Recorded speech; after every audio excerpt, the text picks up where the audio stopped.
Hey everyone, how are you? I hope you all are fine. So today we are going to discuss new topic. So the name of topic is preparation of ether from dehydration of alcohol. क्या कर रहे हैं हम लोग? Ether का preparation कर रहे हैं डिहाइड्रेशन ऑफ अल्कोहल से। बट मेरा क्वेश्चन ये है कि डिहाइड्रेशन ऑफ अल्कोहल से हम लोग पहले क्या बना चुके हैं? एल्कीन बना चुके हैं। तो वही क्वेश्चन है कि जब हम डिहाइड्रेशन ऑफ अल्कोहल से जब एल्कीन बनाते हैं तो यहाँ पे हम लोग ईथर कैसे बनाएंगे, तो उसके लिए कुछ स्पेसिफिक कंडीशंस होता है, उसके ऊपर अभी हम इस क्लास में बात करेंगे। तो सबसे फर्स्ट आप हेडिंग का नाम लिख लीजिए और उसके बाद फिर आप हमारा बात को थोड़ा सा ध्यान से सुनिए, आपको समझ में सब कुछ आएगा। तो हेडिंग का नाम क्या रहेगा? Preparations of ether from dehydration of alcohol. ठीक है, उम्मीद है कि आप लोग हेडिंग का नाम लिख लिए होंगे। अब थोड़ा सा आप मेरे साथ जुड़िए, कुछ मत लिखिएगा, आपको हम लिखने के लिए टाइम देंगे। तो हम लोग डिहाइड्रेशंस ऑफ अल्कोहल करा रहे हैं। ठीक है, तो डिहाइड्रेशंस ऑफ अल्कोहल करा रहे हैं तो हमको कोई एक अल्कोहल लेना होगा। तो हम एक अल्कोहल लेते हैं CH2OH। इसी को हम लोग लिखते हैं CH3CH2OH। तो बस लिखने का तरीका अलग है, नहीं ये क्या है? CH3CH2OH है, ये एक अल्कोहल है। इसका रिएक्शन हम कराते हैं in the presence of H2SO4, नहीं, और साथ ही साथ टेम्परेचर देते हैं 443 केल्विन। कितना टेम्परेचर? 443 केल्विन। तो हमको मिलता है यहां से क्या? एल्कीन मिलता है, CH2 डबल बॉन्ड CH2, और ये एक क्या है? एल्कीन है। इसी का नाम क्या है? इथीन है, और इथीन क्या है? एल्कीन ही है। तो ये हुआ बात कि हम डिहाइड्रेशन ऑफ अल्कोहल कराते हैं तो हमको मिलता है इथीन। लेकिन यहां पे हम बात करने वाले हैं कि जब हम डिहाइड्रेशन ऑफ अल्कोहल कराएंगे तो हमको मिलेगा ईथर। वो कैसे? तो उसके लिए कुछ स्पेसिफिक कंडीशंस होता है। वो स्पेसिफिक कंडीशंस क्या होता है कि यहां पे हम टेम्परेचर कितना यूज किए हैं?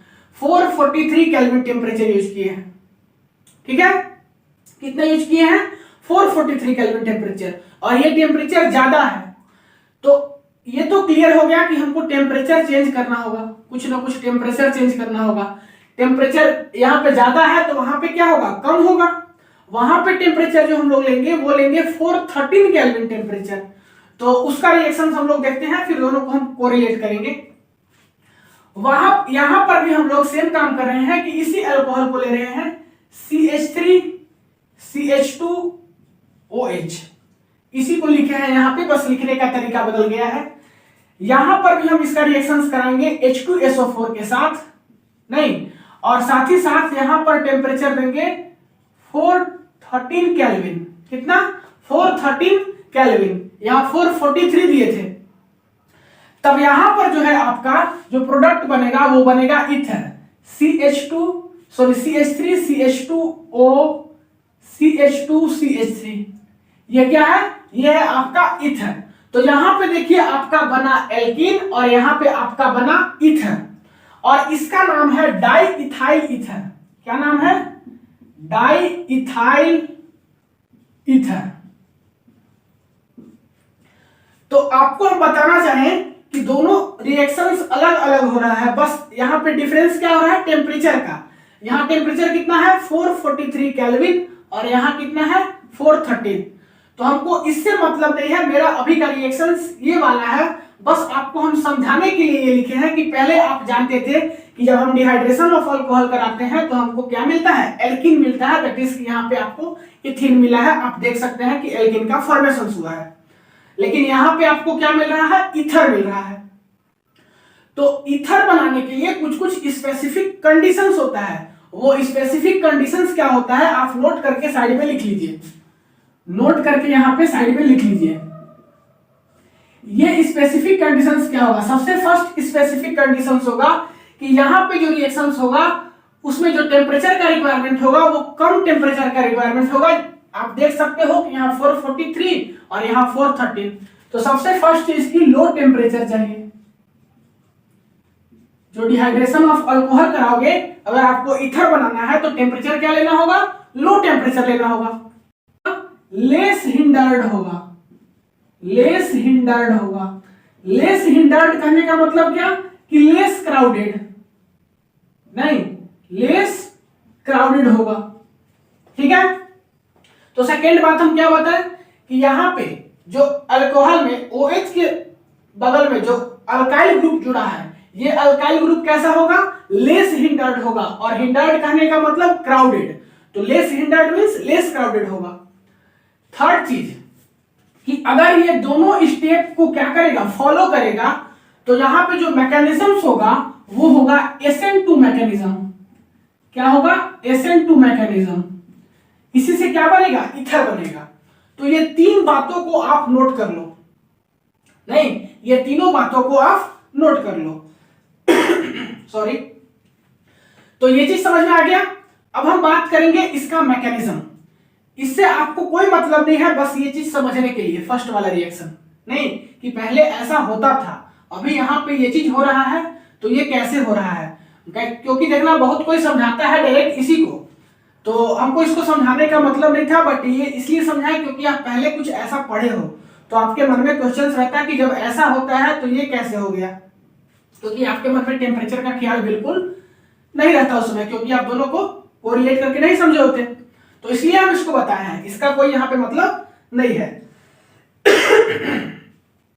सेकेंड थिंग कि यहां पे जो अल्कोहल है इसका हम क्या लेंगे, 2 मोल लेंगे। क्या लेंगे, 2 मोल लेंगे, तब जाकर के ये बनेगा।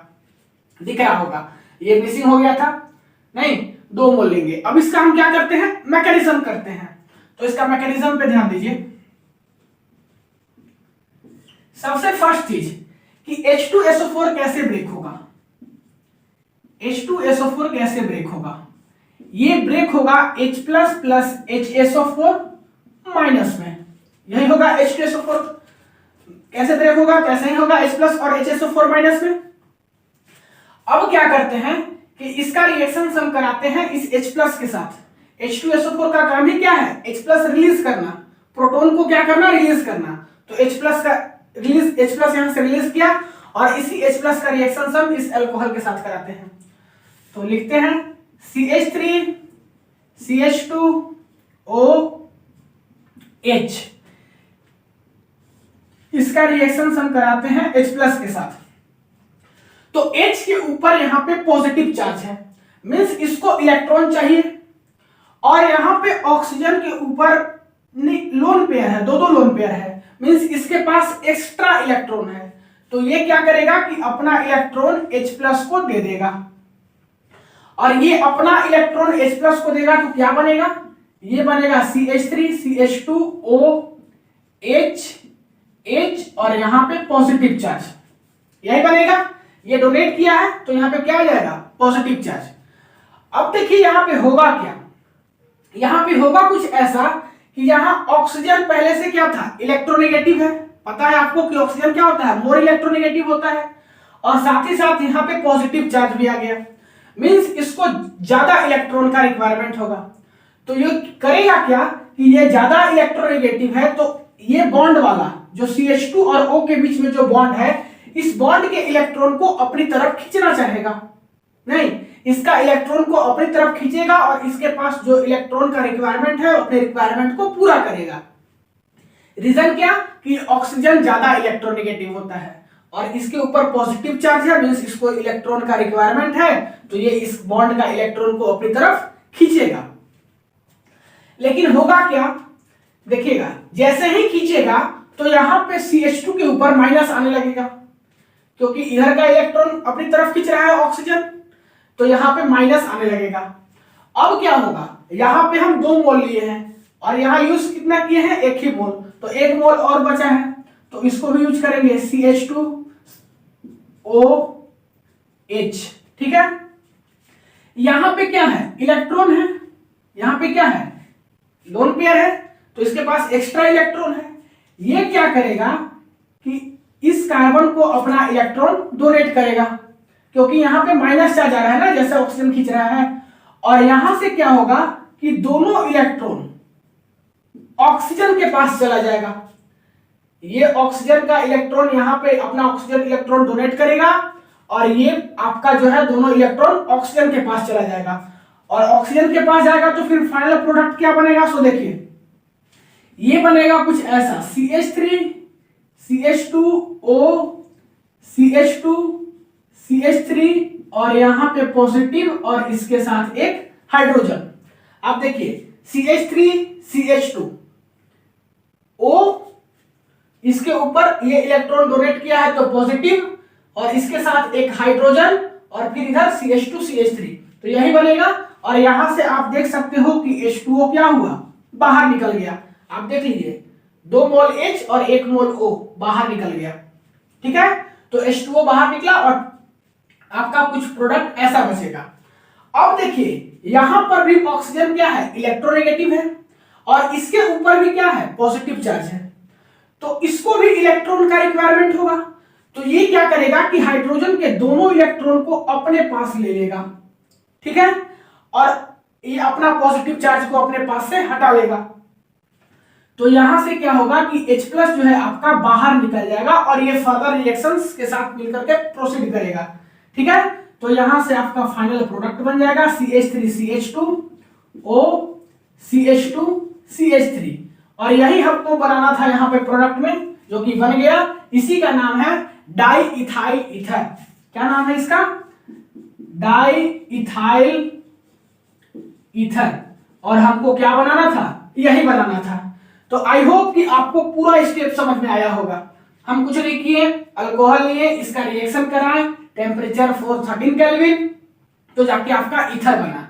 मैकेनिज्म में क्या किए कि H2SO4 का ब्रेक किए। H2SO4 का काम है कि प्रोटॉन को क्या करना, रिलीज करना, H+ का फॉर्मेशन करना, तो H+ फॉर्म किया और HSO4- फॉर्म किया। इसका H+ के साथ रिएक्शंस कराएं तो कुछ प्रोडक्ट ऐसा बना। फिर एक मोल जो बचा था उसके साथ फिर रिएक्शंस कराएं, यहां से H2O बाहर निकाले, फिर ये प्रोडक्ट बना। ऑक्सीजन के पास पॉजिटिव चार्ज और ऑक्सीजन अपने से क्या होता है, इलेक्ट्रॉन नेगेटिव होता है। हाइड्रोजन का दोनों इलेक्ट्रॉन अपने पास लेकर के ऑक्सीजन पर जो पॉजिटिव चार्ज है उसको हटाएगा और फाइनल प्रोडक्ट बनाएगा और इसी का नाम है डाई इथाइल ईथर। तो ये हुआ आपका पूरा मैकेनिज्म। तो इस क्लास में इतना ही, मिलते हैं अगले क्लास में नए टॉपिक के साथ। तब तक के लिए पढ़ाई करते रहिए। All the very best. और वीडियो को पॉज करके नोट कर लीजिए।